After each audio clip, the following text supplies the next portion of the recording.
Hello friends, welcome back to my channel. അപ്പോൾ നമ്മുടെ പുതിയ ലോഡ് വന്നിട്ടുണ്ട് കേട്ടോ. പുതിയ ലോഡിൽ നമ്മുടെ ഫസ്റ്റ് കാണിക്കുന്ന പ്ലാന്റ്സ് ഡാലിയ പ്ലാന്റ്സ് ആണ്. ഈ കാണിക്കുന്നതിന് പ്ലാന്റിൻ്റെ സൈസും അതുപോലെ ഫ്ലവറിൻ്റെ കളേഴ്സും ഇതിൻ്റെ അകത്ത് കാണിക്കുന്നുണ്ട്. അപ്പോൾ ആർക്കെങ്കിലും ആവശ്യം ഉണ്ടെന്നുണ്ടെങ്കിൽ ഒന്ന് സ്ക്രീൻഷോട്ട് എടുത്തിട്ട് നമുക്ക് വാട്സപ്പ് ചെയ്യുക. വാട്സപ്പ് നമ്പർ കൊടുക്കുന്നുണ്ട്. കോളുകൾ ഒഴിവാക്കുക, അത് പ്രത്യേകം വീണ്ടും പറയുകയാണ്. അപ്പോൾ ഈ കാണുന്നതിനാണ് പ്ലാന്റിൻ്റെ സൈസ് എന്ന് പറയുന്നത്. മിനിയേച്ചർ ടൈപ്പാണ് കേട്ടോ. നമുക്ക് ഒരുപാട് ഹൈറ്റുള്ള ടൈപ്പല്ല ഉള്ളത്.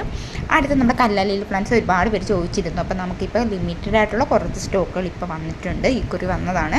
അപ്പോൾ കളറും എല്ലാം ഇതിൽ തന്നെ കാണിക്കുന്നുണ്ട്. അപ്പോൾ ആർക്കെങ്കിലും ആവശ്യമുണ്ടെന്നാൽ കോൺടാക്ട് ചെയ്യുക. അതിൻ്റെ റേറ്റും മറ്റ് ഡീറ്റെയിൽസൊക്കെ കൊടുക്കുന്നുണ്ട്. അപ്പോൾ ഈ കാണുന്ന അത്രയുള്ള ലിമിറ്റഡ് ആയിട്ടുള്ള സ്റ്റോക്ക് മാത്രമേ ഉള്ളൂ, അത് ശ്രദ്ധിക്കുക. അപ്പോൾ പിന്നെ ശ്രദ്ധിക്കേണ്ടതെന്ന് പറയുമ്പോൾ വെള്ളം ഓവർ കൊടുക്കരുത്.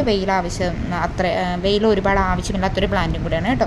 അപ്പോൾ ഒരുപാട് സൺലൈറ്റ് കിട്ടാത്ത രീതിയിൽ വെക്കുക. അതുപോലെ വാട്ടറിങ് മണ്ണ് ചെക്ക് ചെയ്ത് മാത്രം കൊടുക്കുകയും ശ്രദ്ധിക്കുക. കാരണം അതിൻ്റെ ഉള്ളിലൊരു കിഴങ്ങായതുകൊണ്ട് തന്നെ പെട്ടെന്ന് ഓവറായിട്ടുള്ള വെള്ളം ചെന്ന് കഴിഞ്ഞാൽ ചീഞ്ഞു പോകാനുള്ള സാധ്യത വളരെ കൂടുതലായതുകൊണ്ടാണ്. അപ്പോൾ അതെല്ലാവരും ശ്രദ്ധിക്കുക. അടുത്തായിട്ട് നമ്മുടെ കുറച്ച് റോസ് പ്ലാന്റ്സ് ആണ്. അപ്പോൾ ഈ കാണുന്നതിനാണ് പ്ലാന്റിൻ്റെ സൈസ് എന്ന് പറയുന്നത്. അപ്പോൾ പ്ലാന്റിൻ്റെ റേറ്റ് നമ്മൾ കൊടുക്കുന്നുണ്ട്. ഇതൊക്കെ ചെറിയ കവർ പ്ലാന്റ്സ് ആണ് കേട്ടോ. നമ്മുടെ 40 രൂപ 50 രൂപ ആ റേറ്റിലൊക്കെ ഉള്ള പ്ലാന്റ്സുകളാണ്. അപ്പോൾ ആർക്കെങ്കിലൊക്കെ ആവശ്യമുണ്ടെന്നുണ്ടെങ്കിൽ കോൺടാക്ട് ചെയ്താൽ മതി. അതുപോലെ തന്നെ നമ്മുടെ ഗ്രീൻ റോസ്, പിന്നെ ഓർക്കിഡ് റോസ്, അതുപോലെ തന്നെ വയലറ്റ് റോസ്, ഇതിൻ്റെ എല്ലാം തന്നെ നമ്മുടെ നാടൻ വന്നിട്ടുണ്ട്. എന്നുവെച്ചാൽ കമ്പ് കട്ട് ചെയ്ത് വെച്ച് പിടിപ്പിച്ച കുറച്ച് പ്ലാന്റ്സ് വന്നിട്ടുണ്ട്. അപ്പോൾ ആർക്കെങ്കിലും ആവശ്യമുണ്ടെങ്കിൽ പെട്ടെന്ന് കോൺടാക്ട് ചെയ്യുക. കാരണം അത് വളരെ കുറഞ്ഞ സ്റ്റോക്ക് മാത്രമേ നമുക്കുള്ളൂ, അതുകൊണ്ടാണ്. അപ്പോൾ ഈ കാണുന്നത് തന്നെയാണ് പ്ലാന്റിൻ്റെ സൈസ് എന്ന് പറയുന്നത്. പിന്നെ ഒരു കാര്യം എല്ലാവരോടും പറയാനുള്ളത് മറ്റൊന്നുമല്ല, ഒരുപാട് പേര് ബോഗൺവില്ല നമുക്ക് ഓർഡർ തന്നിട്ടുണ്ട്. അപ്പോൾ നമ്മളത് ഈ ആഴ്ച തന്നെ അയച്ച് തീർക്കും മാക്സിമം. പിന്നെ ഒരു പ്രശ്നം എന്താണെന്ന് പറഞ്ഞു കഴിഞ്ഞാൽ എല്ലാവരും പറയുന്നുണ്ട് നമുക്ക് കൊറിയർ ചാർജ് കൂടുതലാണല്ലോ വാങ്ങിക്കുന്നതെന്ന്. അപ്പോൾ ബോഗൺവില്ല നമ്മൾ അയക്കുമ്പോൾ നമ്മളെല്ലാവരുടെ കയ്യിൽ നിന്നും കൊറിയർ ചാർജ് കൂടുതൽ തന്നെയാണ് വാങ്ങിക്കുന്നത്. മറ്റൊന്നും കൊണ്ടല്ല, മറ്റുള്ള പ്ലാന്റ്സ് പോലെയല്ല. നമുക്ക് ബോഗൺവില്ലയിൽ നിന്ന് ഒരുപാട് മണ്ണായാലും അതിൻ്റെ പൂഴിയായാലും ഒന്നും കളയാൻ പറ്റത്തില്ല. അങ്ങനെ കളഞ്ഞു കഴിയുമ്പോഴത്തേക്കും പെട്ടെന്ന് അതിൻ്റെ വേരിന് ക്ഷതം സംഭവിച്ചു കഴിഞ്ഞാൽ പിടിച്ച് കിട്ടുന്നത് വളരെ യാദൃശ്യമായിട്ടൊക്കെ മാത്രമേ അത് പിടിച്ച് കിട്ടത്തുള്ളൂ. മിക്കവർക്കും അത് പിടിച്ച് കിട്ടാറില്ല. അപ്പോൾ ആ ഒരു പ്രശ്നം ഉള്ളതുകൊണ്ടാണ്, അതെല്ലാവരും മനസ്സിലാക്കുക.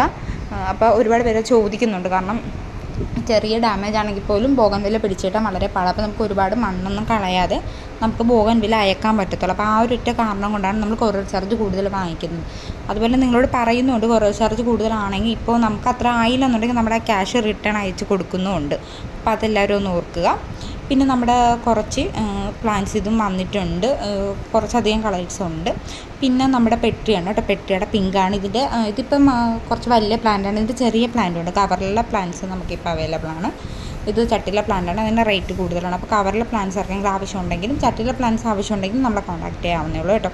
അപ്പോൾ ഒന്ന് മെസ്സേജ് അയച്ച് വെച്ചാൽ മതി. റേറ്റ് കൊടുക്കുന്നുണ്ട്. പിന്നെ നമ്മുടെ മണിമുല്ലയാണ്. അത്യാവശ്യം ഇതുപോലെയൊക്കെ ഫ്ലവറിങ് ആയി തുടങ്ങിയിട്ടുള്ള പ്ലാന്റാണ്. ഹെൽത്തി പ്ലാന്റ്സ് തന്നെയാണ് നമുക്കിപ്പോൾ ഉള്ളത്. അപ്പോൾ എല്ലാത്തിലും തന്നെ മിക്കതിലും തന്നെ ഫ്ലവറിങ് വന്നിട്ടുണ്ട്. ചിലത് വള്ളിയൊക്കെ വീശി തുടങ്ങിയിട്ടുണ്ട്. ഇതിനെന്ന് പറയുമ്പോൾ പ്രത്യേകം നല്ല വെയിലും വെള്ളവും എല്ലാം ആവശ്യമുള്ള ഒരു പ്ലാന്റ് തന്നെയാണ്. നമുക്കൊരു ആർച്ചായിട്ടൊക്കെ സെറ്റ് ചെയ്ത് കൊടുക്കാൻ പറ്റുന്ന പ്ലാന്റാണ്. അതുപോലെ തന്നെ നമുക്കാണെങ്കിലും കമ്പൊക്കെ കട്ട് ചെയ്ത് വെച്ച് പെട്ടെന്ന് പിടിപ്പിച്ചെടുക്കാൻ പറ്റുന്ന ഒരു പ്ലാന്റ് കൂടെയാണ്. അപ്പോൾ ഒരുപാട് പൂക്കളുണ്ടാകും. നല്ല ഭംഗിയായിട്ട് കൊലയായിട്ടാണ് ഇതിലൊരു ഫ്ലവറിങ് ഉണ്ടാവുന്നത്. അപ്പോൾ ഉള്ളവർക്കൊക്കെ അത് അറിയാൻ പറ്റും ഏകദേശം അതിൻ്റെ ഒരു ഫ്ലവറിങ്. അടുത്തതായി ഈ ഒരു പ്ലാന്റാണ് കേട്ടോ. അപ്പോൾ ഈ പ്ലാന്റ് ഏതാണെന്ന് എല്ലാവർക്കും അറിയാൻ പറ്റുമായിരിക്കും. അപ്പോൾ ഇതാണ് ഈ കാണുന്ന പ്ലാന്റ് സൈസ്. ചിലതിൽ ഫ്ലവറൊക്കെ വന്നിട്ടുണ്ട്, ഫ്ലവർ മുട്ടുമൊക്കെ വന്നിട്ടുള്ളതാണ്. ഇതും ഈ പറഞ്ഞ പോലെ തന്നെ അത്യാവശ്യം നല്ല വെയിലും വെള്ളവും എല്ലാം ആവശ്യമുള്ള പ്ലാന്റാണ്. അതുപോലെ തന്നെ കമ്പ് കട്ട് ചെയ്ത് വെച്ച് പിടിപ്പിക്കാൻ പറ്റുന്ന ഒരു പ്ലാന്റും കൂടിയാണ്. അപ്പോൾ അതുകൊണ്ട് നിങ്ങൾക്ക് ഒരു തൈ വാങ്ങിച്ചു കഴിഞ്ഞാൽ തന്നെ ഒരുപാട് തൈകൾ അതിൽ നിന്ന് തന്നെ ഉൽപ്പാദിപ്പിക്കാനും പറ്റും. അടുത്തത് നമ്മുടെ ഹണി സർക്കിളാണ് കേട്ടോ. ഹണി സർക്കിൾ യെല്ലോയാണ്. നല്ല ഭംഗിയാണിത്. അത്യാവശ്യം നല്ല സ്മെല്ലൊക്കെ തരുന്നൊരു പ്ലാന്റാണ് ശരിക്കും പറഞ്ഞാൽ. ഇതും നമുക്ക് അത്യാവശ്യം ഒരു ആർച്ച് പോലെയൊക്കെ സെറ്റ് ചെയ്ത് വളർത്തിയെടുക്കാൻ പറ്റുന്നൊരു പ്ലാന്റാണ്. അപ്പോൾ ഈ കാണുന്നത് തന്നെയാണ് പ്ലാന്റിൻ്റെ സൈസ് എന്ന് പറയുന്നത്. ഇതിൻ്റെ വലുതും ചെറുതും രണ്ട് സൈസ് നമുക്കിപ്പോൾ അവൈലബിൾ ആയിട്ടുണ്ട്. അപ്പോൾ ഇതുപോലുള്ള വീഡിയോസൊക്കെ നിങ്ങൾക്ക് ഇഷ്ടമാണെന്നുണ്ടെങ്കിൽ നമ്മുടെ ചാനൽ സബ്സ്ക്രൈബ് ചെയ്യുക, ലൈക്ക് ചെയ്യുക, ഷെയർ ചെയ്യുക, കമൻറ്റ് ചെയ്യുക. പിന്നെ ഉള്ളത് നമ്മുടെ യെസ്റ്റർഡേ ടുഡേ ടുമാറോ ആണ്. ഇത് നാടനും ഉണ്ട്, അതുപോലെ തന്നെ വെരിഗേറ്റഡും ഉണ്ട്. വെരിഗേറ്റഡ് നമുക്ക് രണ്ടും ഉണ്ട്. അപ്പോൾ ഈ കാണുന്ന പ്ലാന്റിൻ്റെ സൈസ് എന്ന് പറയുന്നത് ഇതിൻ്റെ വലുതും ഉണ്ട്. നമുക്കപ്പോൾ റേറ്റ് വ്യത്യാസം വരും. നമ്മളിപ്പോൾ വീഡിയോയിൽ ഈ സൈസ് കാണിക്കുന്നതുകൊണ്ട് ഇതിൻ്റെ റേറ്റ് ആയിരിക്കും നമ്മൾ കൊടുക്കുന്നത്. അപ്പോൾ വലിയ പ്ലാന്റ് ആർക്കെങ്കിലും ആവശ്യമുണ്ടെന്നുണ്ടെങ്കിൽ പറഞ്ഞാൽ മതി. അപ്പോൾ അതിൻ്റെ പ്ലാന്റിൻ്റെ സൈസ് നമ്മൾ അയച്ചു തരും. അതുപോലെ റേറ്റും അയച്ചു തരും. ഇതും നമുക്ക് അത്യാവശ്യം നല്ല രീതിയിൽ തന്നെ വെയിൽ അത്യാവശ്യമുള്ള ഒരു പ്ലാന്റ് തന്നെയാണ് കേട്ടോ. പിന്നെ നമുക്ക് കുറച്ച് ബോഗൻവില്ല. ഇതൊക്കെ നമ്മുടെ നോർമൽ വെറൈറ്റീസാണ് കേട്ടോ. കാരണം നമ്മുടെ ഇപ്പോഴത്തെ വെറൈറ്റീസിന് മിക്കാനും റേറ്റ് വളരെ കൂടുതലാണ്. അപ്പം നോർമൽ വെറൈറ്റി റേറ്റ് കുറഞ്ഞതൊക്കെ കസ്റ്റമേഴ്സ് ഉണ്ടോ എന്ന് ചോദിച്ചിരുന്നു. അപ്പോൾ ഞാൻ പ്രത്യേകം അതിൻ്റെ ഫോട്ടോസ് അയക്കുന്നതിന് പകരം ഒരു വീഡിയോ തന്നെ ഉൾപ്പെടുത്താമല്ലോ എന്ന് ഓർത്തത് കൊണ്ടാണ് ഇങ്ങനെ ചെയ്തിരിക്കുന്നത്.